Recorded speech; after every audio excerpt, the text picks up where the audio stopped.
MLC కవిత రాజకీయ భవితవ్యంపై సర్వత్రా ఆసక్తి నెలకొంది.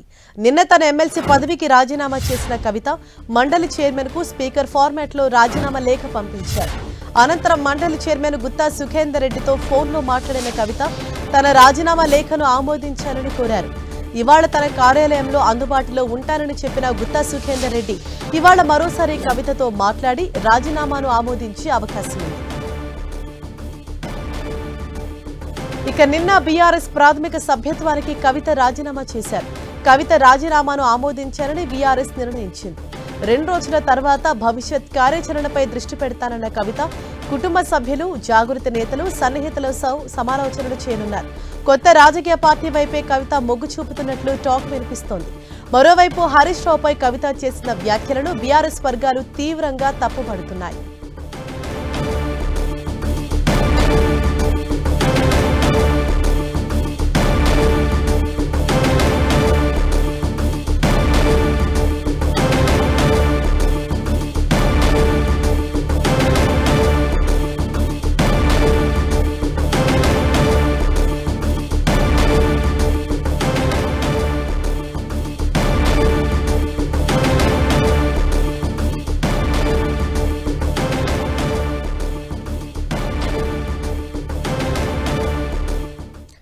ఇదే విషయంపై మరింత సమాచారంతో మా ప్రతినిధి కరుణాకర్ మనకు అందుబాటులో ఉన్నారు.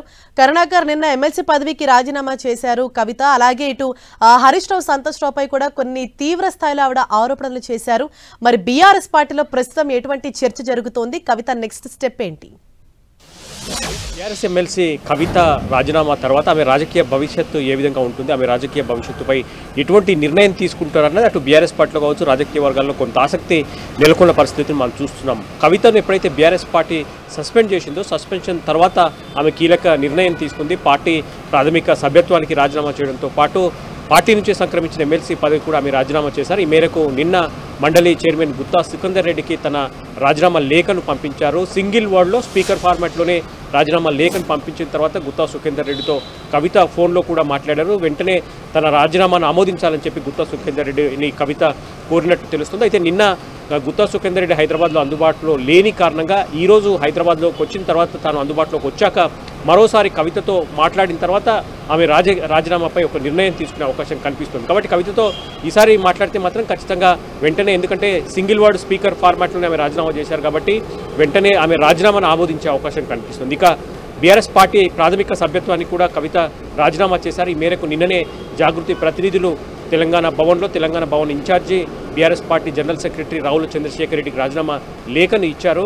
దానిపై కూడా బీఆర్ఎస్ పార్టీ ఈరోజు రేపు నిర్ణయం తీసుకునే అవకాశం కనిపిస్తుంది. ఎటు పార్టీ నుంచి కవితను సస్పెండ్ చేశారు కాబట్టి ఆమె పార్టీకి చేసిన రాజీనామాను కూడా బీఆర్ఎస్ పార్టీ ఆమోదించే అవకాశం కనిపిస్తుంది.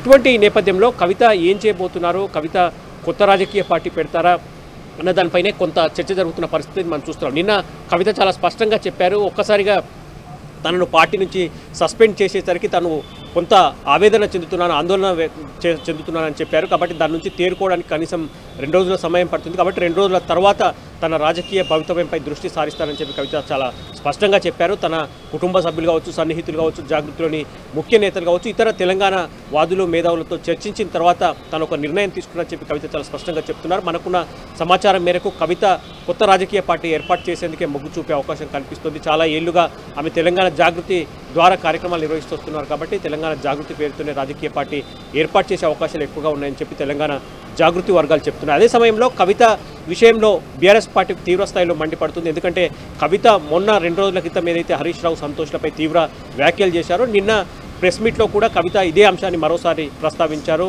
హరీష్ రావు వల్ల బీఆర్ఎస్ పార్టీకి పెద్ద ఎత్తున ముంపు పొంచి ఉంది. అందులో ప్రధానంగా మాజీ సీఎం, బీఆర్ఎస్ పార్టీ అధినేత కేసీఆర్ కావచ్చు, లేకపోతే వర్కింగ్ ప్రెసిడెంట్ కేటీఆర్కు పెద్ద ఎత్తున కుట్ర జరుగుతుంది వాళ్ళ వెనుక, వాళ్ళు ఇంకా గుర్తించట్లేదు. కాబట్టి వాళ్ళిద్దరు జాగ్రత్తగా ఉండాలని చెప్పి కవిత హెచ్చరించిన పరిస్థితిని మనం చూస్తున్నాం. హరీష్ రావుపై కవిత చేసిన తీవ్ర వ్యాఖ్యల్ని బీఆర్ఎస్ పార్టీ పెద్ద ఎత్తున అభ్యంతరం వ్యక్తం చేస్తోంది. హరీష్ రావు ముందు నుంచి కూడా తెలంగాణ ఉద్యమం నుంచి కావచ్చు, లేకపోతే అంతకుముందు టీఆర్ఎస్ పార్టీ ఏర్పాటు నుంచి కూడా కేసీఆర్ వెంటే ఉన్నారు. కాబట్టి హరీష్ రావు వ్యక్తిత్వం ఏంటో, ఆయన వ్యవహారం ఏంటో అందరికీ తెలిసి, కానీ హరీష్ రావుపై ఇలాంటి వ్యాఖ్యలు కవిత చేయడం సరికాదని చెప్పి బీఆర్ఎస్ నేతలు పెద్ద ఎత్తున మండిపడ్డ పరిస్థితిని మనం చూస్తున్నాం. మొత్తం మీద కవిత రాజీనామా విషయంలోనే ఏం జరగబోతుంది, ఒకవేళ ఎమ్మెల్సీ పదవికి ఆమె రాజీనామా చేస్తే ఎమ్మెల్సీకి ఉప ఎన్నికలు వస్తాయి. నిజామాబాద్ స్థానిక సంస్థల నుంచి కోటా నుంచి ఆమె ఎమ్మెల్సీగా ఎన్నికయ్యారు. ఇంకా 2028 జనవరి 4 వరకు ఆమె పదవి ఉంది. కాబట్టి ఇప్పుడు రాజీనామా చేస్తే ఖచ్చితంగా 6 నెలల లోపు మళ్ళీ ఈ నిజామాబాద్ స్థానిక సంస్థల ఎమ్మెల్సీ కోటాకి ఉప ఎన్నిక వస్తుంది. కాబట్టి ఉప ఎన్నికల్లో కవిత పోటీ చేస్తారా లేదా అన్న దానిపై కూడా కొంత సందిగ్ధం నెలకొన్న పరిస్థితిని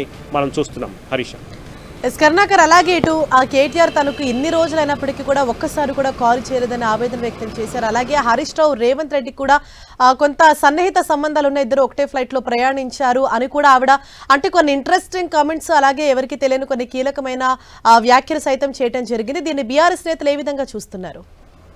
బీఆర్ఎస్ పార్టీ తీవ్రంగా తప్పుపడుతుంది కవిత వ్యాఖ్యల్ని. అంతకుముందుకు 3 రోజుల క్రితం మనం చూసాం కాళేశ్వరం ప్రాజెక్టులో అవినీతికి సంబంధించి కావచ్చు, కాళేశ్వరం ప్రాజెక్టు విషయంలో కేసీఆర్ వరకు సిబిఐ విచారణ వరకు ఈ వ్యవహారం వచ్చిందంటే అందుకు హరీష్ రావే కారణమని చెప్పి హరీష్ రావు సంతోష్లు పెద్ద ఎత్తున అవినీతికి పాల్పడి పెద్ద ఎత్తున కోట్ల రూపాయల ఆస్తులు కూడగట్టుకున్నారని చెప్పి కవిత ఆరోపణలు చేశారు. నిన్న మీడియా సమావేశంలో మరోసారి ఇదే అంశాన్ని ప్రస్తావించారు. హరీష్ రావు ముఖ్యమంత్రి రేవంత్ రెడ్డితో కుమ్మక్కయ్యారని చెప్పి ఆమె తీవ్రంగా ఆరోపణలు గుప్పించారు. ఇద్దరు ఒకే విమానంలో ప్రయాణించిన సందర్భంలో హరీష్ రావు రేవంత్ కాళ్ళు మొక్కారని చెప్పి ఆయనతో కుమ్మక్కయ్యారని చెప్పి కవిత ఆరోపిస్తున్న పరిస్థితిని మనం చూస్తున్నాం. కాబట్టి ఖచ్చితంగా హరీష్ రావుపై కవిత ఏవైతే వ్యాఖ్యలు చేశారో అవినీతి ఆరోపణలు కావచ్చు లేకపోతే విమర్శలు కావచ్చు దాన్ని బీఆర్ఎస్ నేతలు తీవ్రంగా తప్పుపడుతున్న పరిస్థితిని మనం చూస్తున్నాం. హరీష్ రావు యొక్క వ్యక్తిత్వం ముందు నుంచి తెలంగాణ ఉద్యమంలో పనిచేసిన వారికి కావచ్చు లేకపోతే కేసీఆర్ కావచ్చు బీఆర్ఎస్ పార్టీలో అందరికీ తెలిసిందే. ఈరోజు కవిత కొత్తగా హరీష్ రావుపై విమర్శలు ఆరోపణలు గుప్పిస్తే ఎవరు కూడా నమ్మే పరిస్థితి లేదని చెప్పి బీఆర్ఎస్ నేతలు మాజీ మంత్రులు కావచ్చు బీఆర్ఎస్ పార్టీ సీనియర్ నాయకులంతా కూడా నిన్న ఆమె వ్యాఖ్యల్ని ఖండించిన పరిస్థితిని మనం చూస్తున్నాం. కాబట్టి కవితను ఎటు పార్టీ నుంచి సస్పెండ్ చేశారు, ఆమె ప్రాథమిక సభ్యత్వాన్ని కూడా రాజీనామా చేశారు. కాబట్టి ఇక బీఆర్ఎస్ పార్టీతో ఆమె పూర్తిగా తెగతెంపులైనట్టే అని భావించవచ్చు. కాబట్టి కవిత రానున్న రోజుల్లో ఎటువంటి రాజకీయ వ్యూహాన్ని అనుసరించబోతున్నారన్న దానిపైనే కొంత ఆసక్తి నెలకొన్న పరిస్థితిని చూస్తున్నాం. హరీష్, థాంక్యూ కరుణాకర్.